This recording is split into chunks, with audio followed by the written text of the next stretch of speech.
Good afternoon, everyone. It's great to see you all today. Since Inauguration Day, President Trump has overseen an unprecedented wave of private and foreign investments pouring into the United States. Every single day, new capital is flowing into our economy, fueling job creation for hard-working Americans and strengthening our nation's industrial backbone. Just today, Schneider Electric pledged over $700 million to enhance American energy infrastructure and AI development. Earlier this week, Hyundai announced a staggering $2 billion investment in the United States, including $5.8 billion earmarked for a state-of-the-art steel plant in Louisiana, an initiative that will create nearly 1,500 high-paying jobs.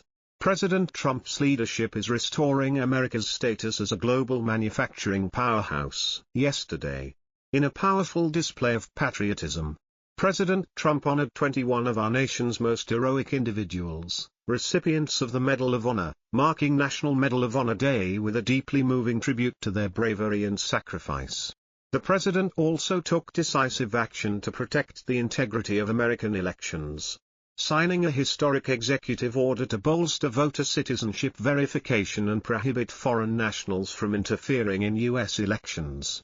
These common-sense measures are met with opposition only by Democrats.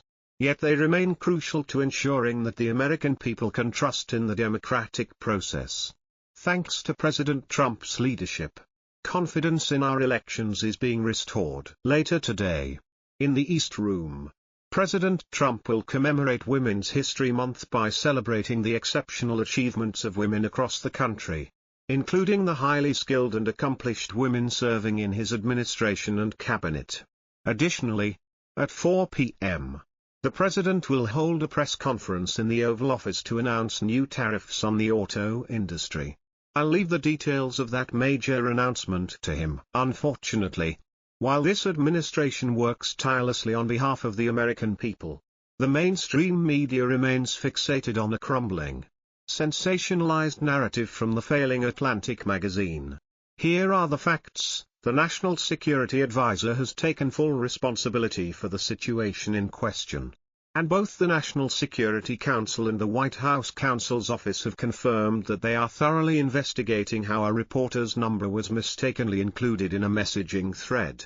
As we have consistently stated, no classified materials were shared, no sensitive locations, sources, or methods were exposed, and no war plans were discussed.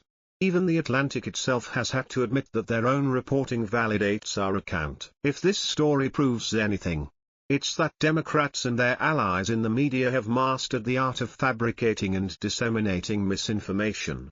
Leading the charge in this relentless smear campaign is none other than Jeffrey Goldberg, a known anti-Trump partisan. Goldberg has a long history of peddling falsehoods, from spreading the infamous weapons of mass destruction narrative that led to the costly Iraq War to shamelessly promoting the baseless Russia hoax that sought to undermine President Trump's first term.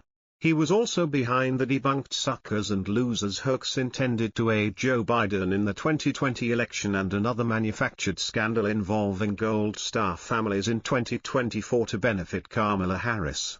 Now, we can add this latest signal hoax to Goldberg's growing list of discredited stories. The real story that should be making headlines is President Trump's decisive military action against Houthi terrorists on March 15. In response to escalating threats against U.S. shipping assets in the Red Sea, President Trump authorized a series of precision strikes targeting key Houthi infrastructure. These operations successfully eliminated several high-ranking terrorist leaders, including the Houthi drone chief and his deputy, while also destroying critical command centers, weapons manufacturing facilities, and advanced arms storage sites. These swift and strategic actions have restored freedom of navigation, safeguarding global trade and protecting American interests. It's important to recognize how we got here. Under Joe Biden's weak leadership, the Houthis became emboldened. One of Biden's first foreign policy missteps in 2021 was removing the Iran-backed Houthis from the Foreign Terrorist Organization list, a reckless decision that reversed President Trump's previous designation. The consequences were predictable and devastating. The Houthis escalated attacks on U.S. military ships, commercial vessels, and allied forces, endangering global commerce and security. For over a year, American-flagged commercial ships were unable to navigate safely through the Suez Canal, the Red Sea, and the Gulf of Aden, severely impacting the U.S. economy. Biden, as Commander-in-Chief, stood idly by while our nation was humiliated on the world stage. President Trump and his team have put an end to this era of weakness. Under his leadership, America is once again standing strong, refusing to let terrorist organizations dictate terms to the greatest nation on earth. The Trump doctrine of peace through strength ensures that no enemy force will be allowed to disrupt global trade or threaten American commercial and naval vessels. Of course, Democrats and their media enablers refuse to acknowledge this success. Instead, they continue their coordinated effort to sow chaos within the White House, precisely because they know that this has been the most successful first 2 months of any administration in modern history.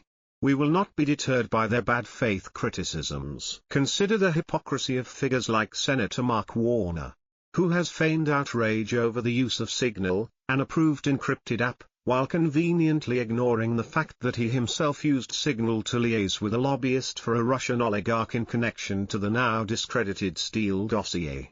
The very same dossier that fueled the Russia hoax Jeffrey Goldberg so eagerly promoted. The irony writes itself. The bottom line is clear: Joe Biden's weakness created the crisis, and President Trump's strength ended it. That is the real story. Now, before we move on, I'd like to welcome Lindsay Keith, the managing editor and White House correspondent for Merit TV. Merit TV, which launched just 1 year ago, is quickly making a name for itself by delivering insightful and impactful journalism across multiple platforms. Lindsay, we're glad to have you here. Please, go ahead. The American people deserve to hear directly from their president. And that is exactly what President Trump is committed to delivering. His stance on the matter remains firm. He has full confidence in his national security team. Regarding the use of Signal, as the president reiterated yesterday and as confirmed under oath by the CIA director, this is a government-approved, encrypted communication tool. The Department of Defense, Department of State, and CIA all utilize Signal on government devices because it is the most secure and efficient way to communicate sensitive information. Meanwhile, the National Security Council and the White House counsel's office continue their investigation into how an error, acknowledged by the National Security Advisor, occurred. On the economy, consumer confidence has dipped to a 4-year low, prompting concerns about economic policy. The American public will hear directly from President Trump this afternoon regarding tariffs. As he has proudly declared, April 2nd will mark Liberation Day, a pivotal moment when the United States will no longer be exploited by foreign nations. This administration is putting an end to unfair trade practices, ensuring that American workers and industries are no longer taken advantage of. President Trump is restoring America's status as a global manufacturing superpower. The goal is simple: bring jobs back to American soil, ensure products are made by hard-working American hands, and ultimately raise wages for families across the country. Furthermore, the president remains committed to delivering additional tax cuts this year, just as he successfully did in his first term, to put more money back into Americans' pockets. Regarding the recent allegations, President Trump has been briefed on all details of the messaging thread. In the discussion, Defense Secretary Pete Hegseth outlined operational specifics, including timing and weaponry, prior to execution. However, despite claims made by certain media outlets, there was no classified material transmitted, no war plans, no sensitive sources, and no methods were revealed. Even The Atlantic has been forced to revise its allegations, reducing their claims from war plans to attack plans, a clear attempt at playing word games. The fact remains that no classified information was shared in the messaging thread. This has been confirmed not only by the Secretary of Defense but also by the CIA Director, the Director of National Intelligence, and the FBI Director, each testifying under oath to this fact, as some attempt to frame the discussion as a debate over terminology. The real story here is the success of the military operation. President Trump and his team took decisive action against terrorists who had been emboldened under the previous administration. This operation, carried out with precision, eliminated key Houthi leaders, disrupted enemy command structures, and safeguarded American interests. The operation's success is proof of this administration's strength, leadership, and commitment to global security. When asked where the launch times and weaponry should be classified, the administration deferred to the Secretary of Defense, who issued a statement affirming that the information disclosed in the thread did not constitute classified material. The question before the American people is simple: do they trust the Secretary of Defense, a dedicated public servant who has honorably served his nation? Or do they trust Jeffrey Goldberg, a registered Democrat with a history of pushing anti-Trump hoaxes? Despite the media's coordinated efforts to discredit this administration, the facts remain clear. President Trump's leadership has resulted in a safer America, stronger national security, and restored military dominance. While critics attempt to sensationalize this story, they conveniently ignore the failures of the previous administration, including the disastrous withdrawal from Afghanistan that left 13 American service members dead. The hypocrisy is evident. This administration will not be lectured on national security by those who turned a blind eye to the failures of the past. Under President Trump's leadership, American strength is being restored, and peace is being secured across the globe. Press briefing highlights on key national security and policy issues. The administration has faced scrutiny over the withdrawal operation, but President Joe Biden stands by his assessment, calling it a well-executed mission. Many, however, find such a statement unacceptable, holding both the President and the Secretary of Defense accountable. The National Security Advisor has acknowledged responsibility for the unintended addition of a number to a messaging thread.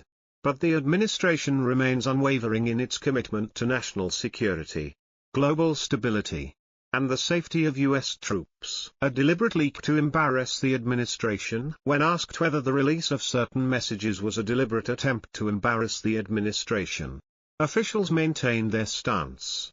The president continues to have full confidence in his national security team, and no personnel changes will be made as a result of this situation. Targeted strikes in Yemen, were they all successful? Regarding the strikes conducted in Yemen on March 15, the Department of Defense reports over 100 successful strikes against Houthi targets. These strikes have taken out key leadership, air defense systems, command nodes, and weapons storage facilities. The administration has reiterated that operations will persist until freedom of navigation is fully restored and U.S. shipping can move without fear of attack. Officials emphasized that previous administrations neglected this issue, leaving the current administration to address the crisis. Investigation into the signal messaging incident. Amid ongoing discussions about the investigation, conservative commentators have raised questions.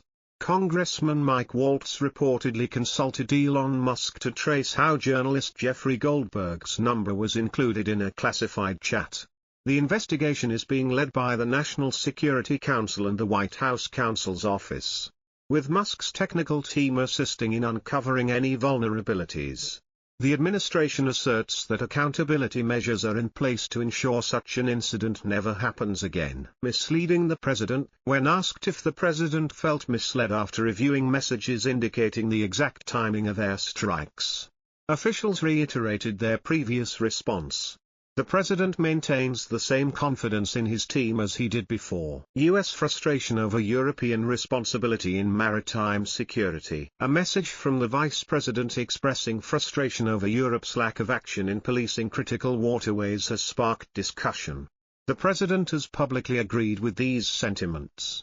emphasizing that European nations must contribute their fair share rather than relying solely on US military efforts. Disciplinary actions for intelligence leaks. Concerns were raised about whether enlisted service members would face severe consequences for leaking sensitive information.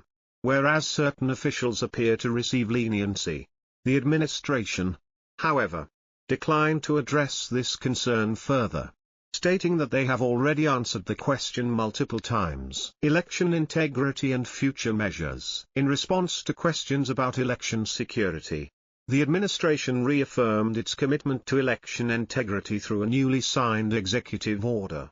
The order mandates numerous actions, including preventing non-citizens from participating in election administration. While the president supports additional measures such as same-day voting and paper ballots, critics question why Democrats oppose fundamental election integrity safeguards like voter ID and proof of citizenship. The use of Signal app in government communications. The growing use of the Signal app among senior Trump officials has raised concerns. The administration maintains that Signal is an approved, encrypted platform that ensures secure communication when officials cannot be physically present in a classified setting. Officials also addressed misinformation, clarifying that Special Envoy Steve Witkoff did not use personal or government devices while in Moscow but instead relied on a classified U.S. government-secured server. Upcoming presidential events. As the briefing wrapped up, officials noted that the vice president was scheduled to speak shortly, followed by President Biden's remarks at 3 p.m. for a Women's History Month celebration. Later, at 4 p.m., the president would address the nation on potential tariffs. The briefing concluded with a promise of further transparency and engagement on these pressing issues.